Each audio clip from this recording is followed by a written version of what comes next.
She humiliated me in public, kissed another man, and called it honesty. She humiliated me in public and called it honesty.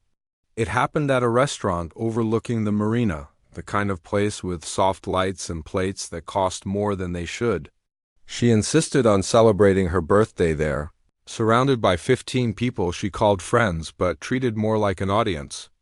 I paid for it all, the private room, the expensive champagne, the tasting menu she never even glanced at. I thought it was just another night of standing quietly beside her while she shined. I was wrong. Halfway through dessert, she stood up, glass raised, a little drunk and fully confident. Phones came out. She thanked everyone, then gestured toward me without even looking. She said it took a special kind of man to support a woman like her, someone who understood his place.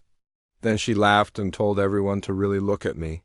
She pointed out my hairline, my clothes, my face, and said I wasn't exactly attractive, but at least I was useful. The room went silent, broken by a few nervous laughs. Then she told me to be grateful she ever dated me.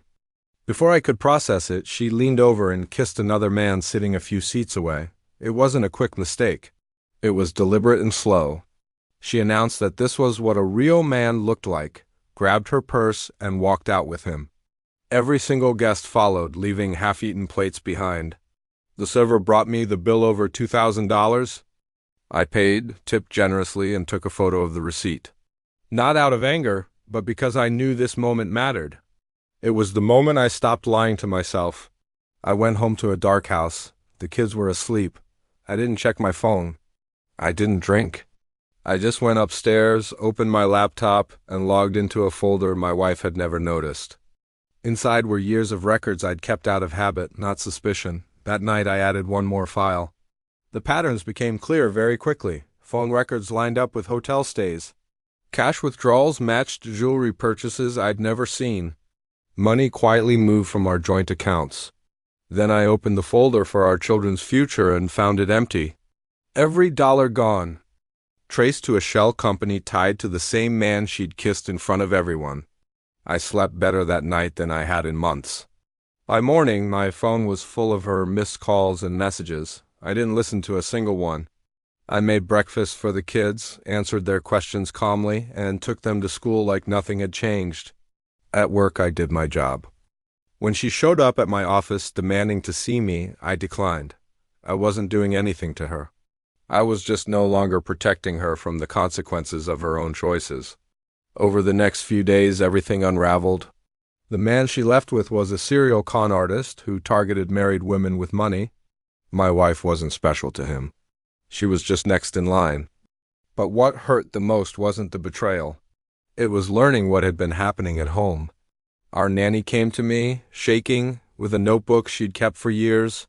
It detailed how my wife spoke to our children when she thought no one was listening, calling our son stupid, telling our daughter her drawings were ugly, men coming to the house while the kids were sent outside to play. Then came the final confirmation. A medical test I'd quietly ordered weeks earlier came back. My daughter wasn't biologically mine. The affair hadn't been recent. It had been going on for nearly a decade. I sat with that truth and decided one thing immediately. Biology didn't change who I was to her. I raised her. I loved her. I protected her. That made me her father in every way that mattered. When everything exploded into the open, it was ugly. Family meetings turned into confrontations. Lies collapsed under documentation. In court, the truth didn't need drama. It just needed to be shown. The judge listened. The psychologist observed. And when the decision came, it was final. The children stayed with me. Their world stopped shaking. Months have passed. The noise faded. The house grew quieter but warmer. My son found his confidence. My daughter started drawing again, covering the fridge with color. We adopted a dog. We built new routines. We healed. Sometimes I think back to that night in the restaurant, the humiliation, the laughter. I realize now that moment didn't destroy me. It freed me. She thought public cruelty would keep me silent. Instead, it gave me clarity. I stopped protecting someone who didn't protect our children. I chose truth over comfort.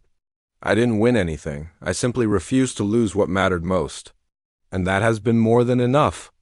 Thanks for listening.